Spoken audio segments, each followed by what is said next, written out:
Welcome to NCSS Here for You. Since 1958, Northwestern Counseling and Support Services has been providing access to high-quality services which promote healthy living and emotional well-being to the residents of Franklin and Grand Isle counties. Over the years, as the needs of the community have changed, so too have the programs and services that we make available to assist children, adolescents, adults, families, and seniors. We take our role in the community seriously and strive to provide the highest quality services.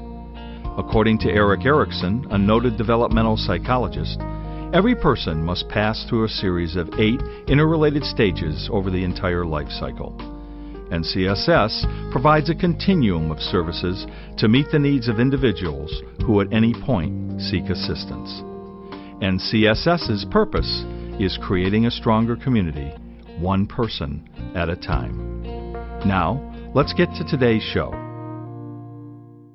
I'm Joe Halko, Director of Community Relations for Northwestern Counseling and Support Services, and welcome to another episode of NCSS Here for You. Each month on this program, we discuss a human services topic, and we do that with staff from one of our 3 service divisions. Our 3 service divisions are Behavioral Health Services, Children, Youth, and Family Services, and Developmental Services. And on occasion, like this month, we have guests from the NCSS Administrative Division. This month's episode is titled, A Discussion with Ted Mable. For nearly 20 years, Ted Mable has led NCSS through incredible change as the organization has gone from 90 to over 500 staff and provides an array of specialty services to a community where the needs have continually changed and are more acute. With Ted retiring in July, it's a pleasure to have him here today to discuss the impact that he's had during his career in serving Vermonters in a variety of capacities and why it became apparent that serving others was his calling. I also want to take a moment to thank Ted for his continual support of this program. Ted has always seen the value in providing information about NCSS programs and services and highlighting organizations that we collaborate with in the community through the television medium as a part of our marketing mix. For over 12 years, Northwest Access TV has been a fabulous partner to NCSS. And now I'm pleased to introduce the Executive Director of Northwestern Counseling and Support Services, Ted Mable. Ted, Hi. Welcome to the program. Good morning.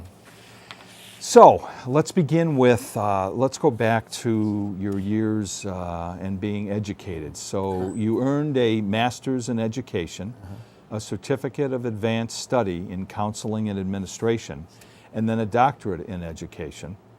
You also completed a postdoctoral senior executives program at Harvard. Can you talk about the value of education and what it's meant in your life? Well, I think education has played a big role, and I think for people, those of us who were part of the post-World War II baby boom and who came out of the service, many of them, even though they were married, went and got their degrees. Mm-hmm. And I think it really was a route out or a route up to middle class, whereby in small little communities you had limited, like St. Albans, very limited job opportunities. Mm-hmm. And with and I experienced some advantages in the sense that when IBM came in, I went to work for IBM, and that really provided the resources necessary for me to go to college. Mm-hmm. And in that era, just having a degree played a major role in terms of getting ahead. It wasn't even what you majored in, it's having the degree. Mm-hmm. Now today, I think you have to be much more focused and specific. Yeah. So it was, and I think probably along the way, you meet, the learning, in large part to do with the people you've met, mm-hmm. and exchange with, and being able to be exposed to ideas that you've never been exposed to before, and open your eyes up mm-hmm. a little bit. And that's what, and I was fortunate to be able to take advantage of a whole bunch of opportunities that came my way. Now, you have mentioned that you used to work at IBM, but certainly left that job for a career in teaching. So tell me about the decision itself and what drove you to make that change. Well, first of all, IBM was very good to me. Without it, I would never, in my day, there wasn't many loan programs like there are today, which is probably in some ways a good thing. I wasn't burdened with loans, but obviously my family didn't have the money to pay for college tuition and board. And I was never really, for some crazy reason, never worried about it. I always thought things were going to work out. Didn't know how, and they did. You know, I sometimes showed up in line and be pulled out of line because I hadn't paid my bills. But then, as they pulled me out of the line, they ended up writing me a check to cover the cost for the semester.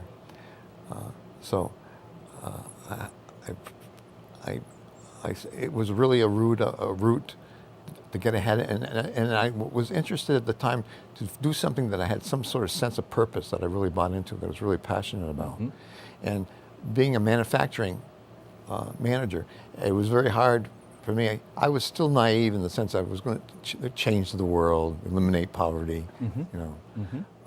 And I was kind of not naive, but that wanted to do something that had more focus to it and more people-oriented. You know, from a financial standpoint, it was a dumb move. You know, my salary was cut in half to go from, I've been teaching, obviously, since IBM. After I left, when I was there was only 600 employees. And when I left, there was about 2,000 employees. And you compare that to probably that peak where they had around 10,000 employees. You can see we were a pretty small operation. But they were very supportive on education and paying for your tuition and that sort of thing. So over long haul, over my life career span, I probably would have made a lot more money per se, but I just don't think I would have been. I wouldn't be happy in manufacturing my whole life. There were other opportunities I wasn't even familiar with at IBM at the time in terms of marketing, advertising, and stuff like that. I wasn't even familiar with that because I never got really out of the manufacturing world. And I worked for them for 4 years. So I worked the second shift at IBM, and that allowed me to go to classes in the morning. And I hitchhiked, I think, to the plant because I went to St. Michael's, which was right nearby.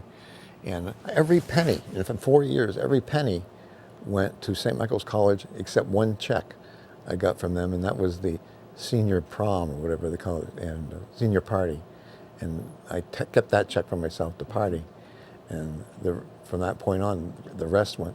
And I was fortunate to end up with really any that I can remember, any major debt. It was more in graduate school that I was really probably accumulated some debt. But somehow I was able to, I don't know, as I reflect back on it, I don't know how I pulled it off. I funded my way through the 4 years. Yeah. Now, as we look at the time that you spent at the Agency of Human Services here in Vermont, and there you were the Director of Policy, Research, and Planning, what lasting impacts has your work in that position had on the state of Vermont as you look back? Yeah, well, when I look back at that period of my life, originally I went into, when I first went into public service, it was in the Snelling administration. And I was Deputy Secretary for Human Services under Sister Camden, if you remember. People don't remember now, but it was really kind of a major force in Vermont and in women's higher education. And that was one of the best jobs I ever had in my life. Unfortunately, those jobs are relatively temporary in your position. So I think I was about 4 years doing that. Really, that was really in the era of the deinstitutionalization movement. We're moving people out of the state hospital, we're moving people out of Brandon, placing people in the community, and for a more normalized way of life, and helping people get employed, that sort of thing. So that really, I'm not sure I remember the full question you had. Well, just some of the impact from your time there, and that would definitely be one area that.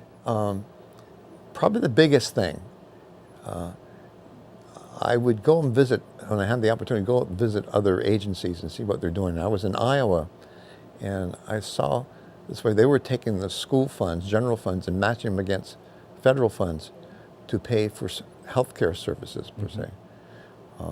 And so I came back and had this wild idea we could do the same thing. And it was not accepted well at first, but it was, in that administration was the Dean administration, and the budget was tight, times were hard, and they were eliminating positions and that sort of thing, so people were kind of down and out. So we were looking for something positive, and this gave us like a new initiative to really, at the same time it was going on, Howard Dean was looking for some sort of initiative that we could do that wouldn't cost a lot of money.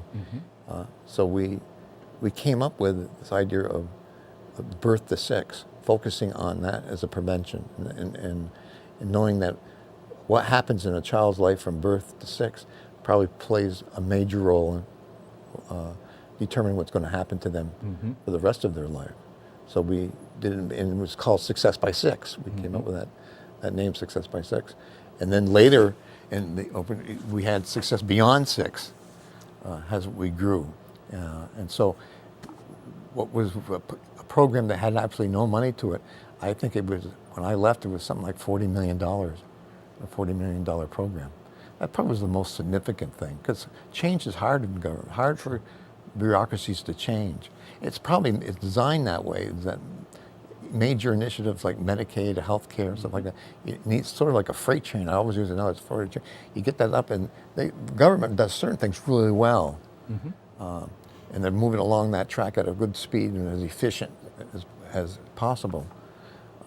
But when you need to be nimble and quick and respond quick to the market forces or the demands or needs people have, very hard to turn government around. Because we're learning, I think, in terms of the era of the Trump era, just barking out an order, nobody pays attention to it. You have to really learn to engage your workers in the field and make them feel part of it and understand what you want to do and why you want to do it and how they can help you. How they can help, yeah. It isn't a traditional for-profit kind of mentality you can do. So it's kind of, it was interesting. It was good too, because I have the manufacturing experience, but this gave me a whole new kind of experience, so to say, working in a large bureaucracy versus working, I had up to that point been a school principal and working in relatively schools of 750 to 1,000 students, as well as the Burlington school system.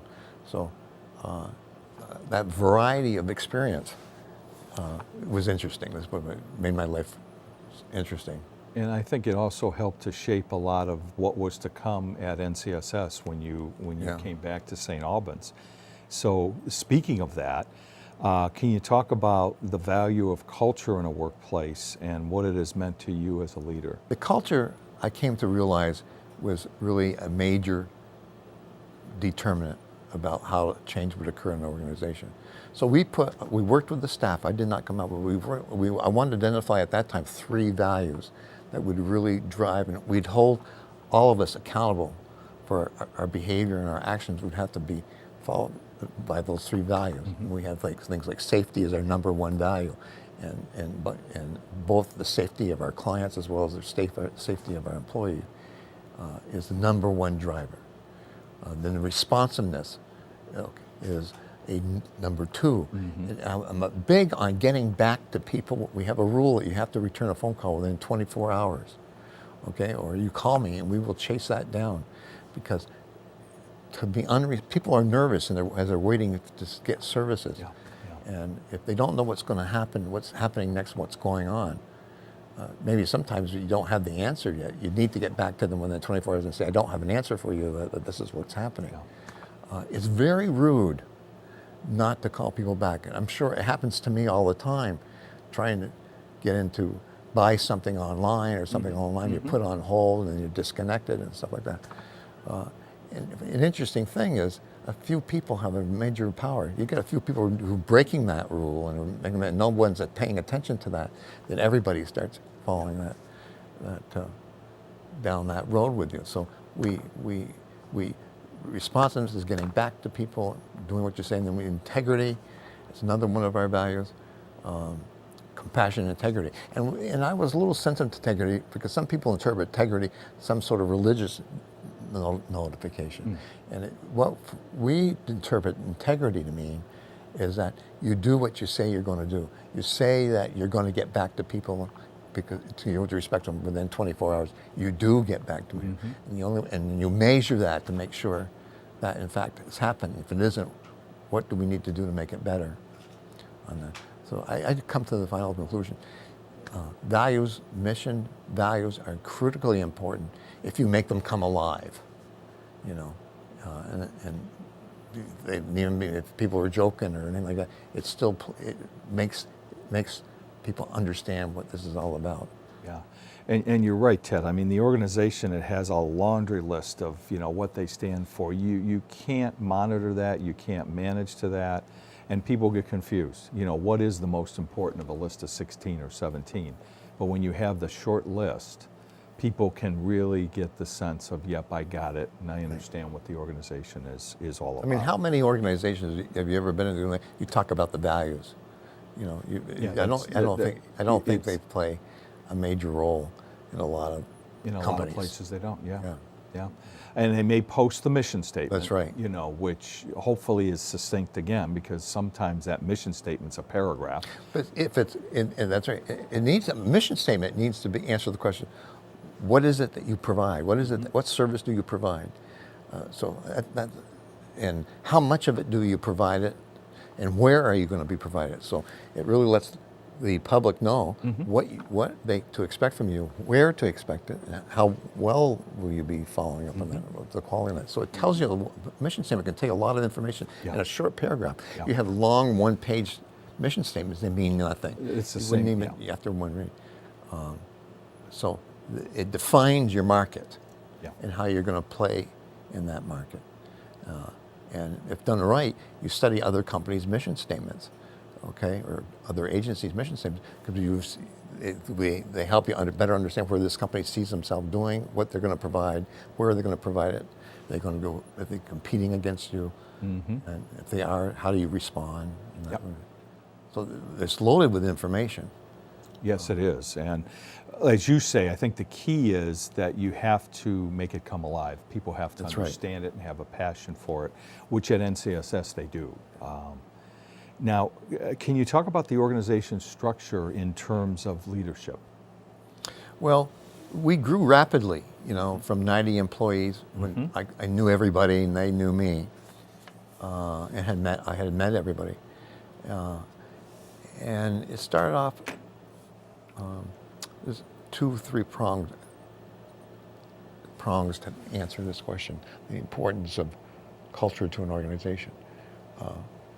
We start off, help me read your question. With the organization structure as far as leadership is concerned. Leadership, the structure. Because we grew so fast, it was important to me to have a culture of work hard, play hard, and that what I wanted to really pass on is you need to enjoy your work, and I think what we have a wonderful purpose, you know, because we work with some people who are very challenged and don't get the support and assistance in life that we are able to provide. So we'd like to be able to provide a clear way of maintaining that community value. I often say that we try to be family-like. We're not really the family, but we want to feel people are comfortable, they feel supported when they come into work one day. They have the resources they need to do their job well. And so what I try to do, we break everybody into teams, and everybody's on a team. We have 55 teams, and everybody's on a team. It's a place where they can go and ask dumb questions. There's 55 team leaders. We meet every third Tuesday of the month, and we plan our road together to change the vision that we have. So that's basically our structure. One of the decentralized, small teams So some large teams like SOAR School is 70 people in much it. larger. So much larger. So that's a big team. Sure. But then a lot of our teams run 4, 10, that sort of thing. So, And I think that speaks to the array of specialty services that the organization provides in all 3 of the service divisions, is the fact that some of the teams don't need to be that large. Others do, depending on what services and programs they're providing. Yeah. Now, NCSS has been a trailblazer when it comes to outcomes. And what do outcomes mean to you, and what makes NCSS a leader in this arena? You're right. As far as I can tell, we're the leaders in I don't think any other agency has done as much as we have done in the outcome. I may be wrong on that. Not that I know every little thing that's going on in the United States, but from what I'm familiar with, we certainly play a leadership role. How that happened, I think about 15 years ago, I was in the Agency of Human Services, and Con Hogan was the secretary, and we were working with the Annie Casey Foundation on trying to build communities. In other words, we talked about teams at work. We were talking about teams in communities, pulling teams together. I believe you would even facilitate the last remaining community team that exists in Vermont. We had been, I think, 12 at one time. Yeah.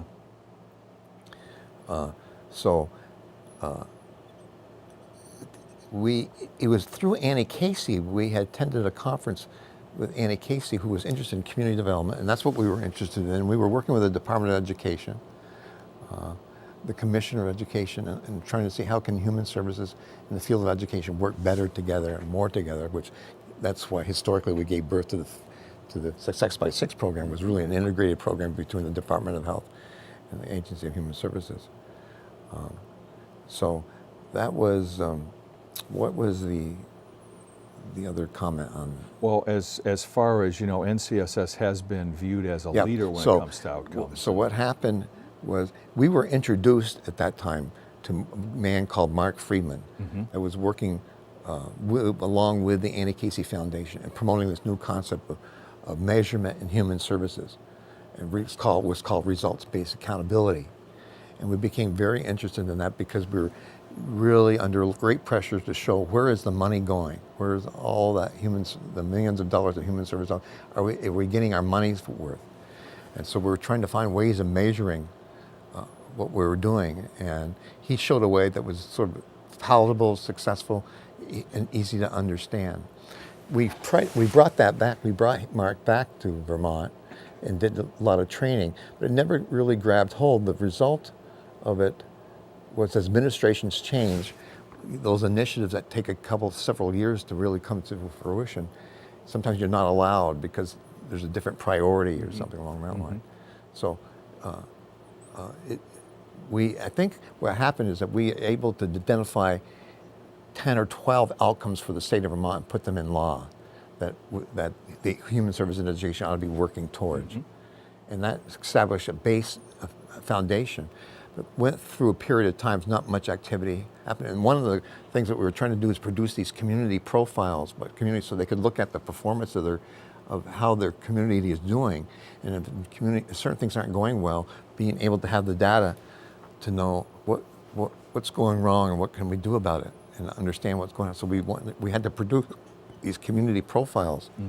And again, I think it was around 2006, new administration comes in and puts a hold on the whole thing.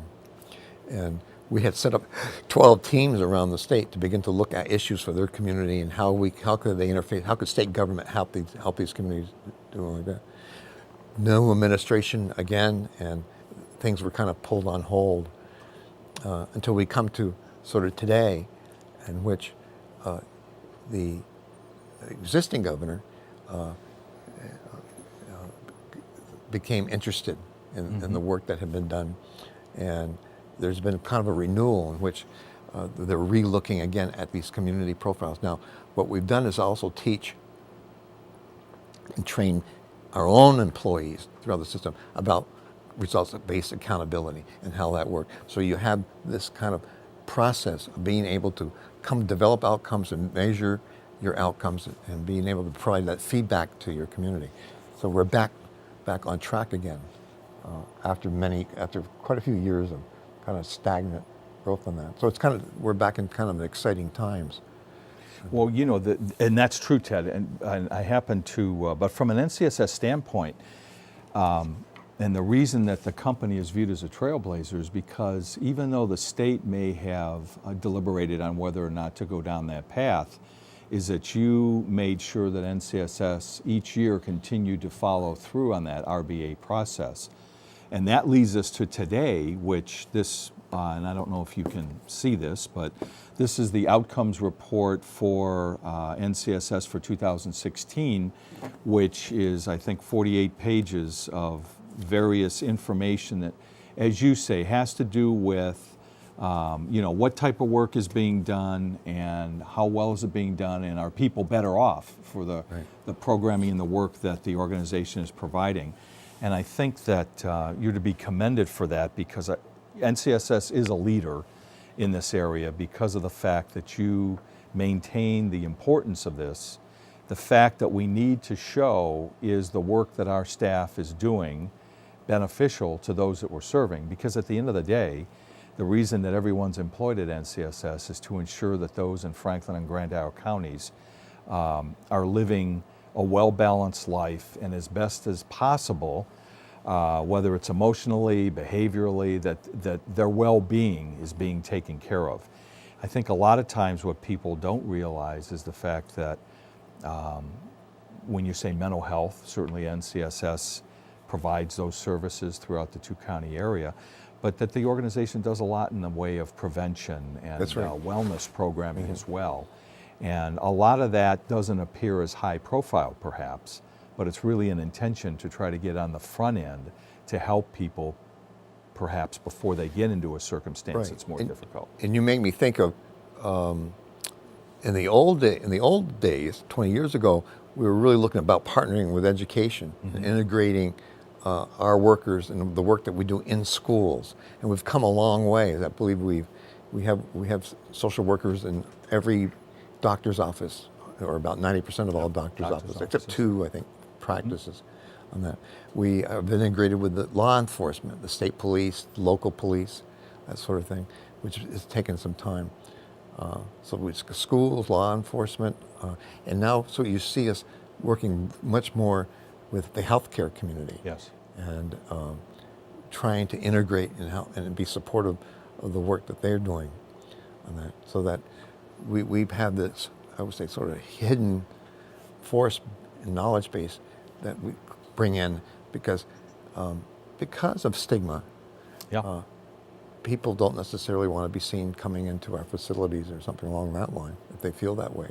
And so it's a barrier. Stigma is a barrier to access, I think, services. Yes. And so people should be able to get mental health services just like they would get any other kind of medical services. And it's kind of particularly exciting is that within a few short years, we've been pretty almost there. Yeah, come a long way. Yeah, we've come a long ways. And I think for the benefit of everyone, and like you say, it helps to reduce stigma as well. Yeah.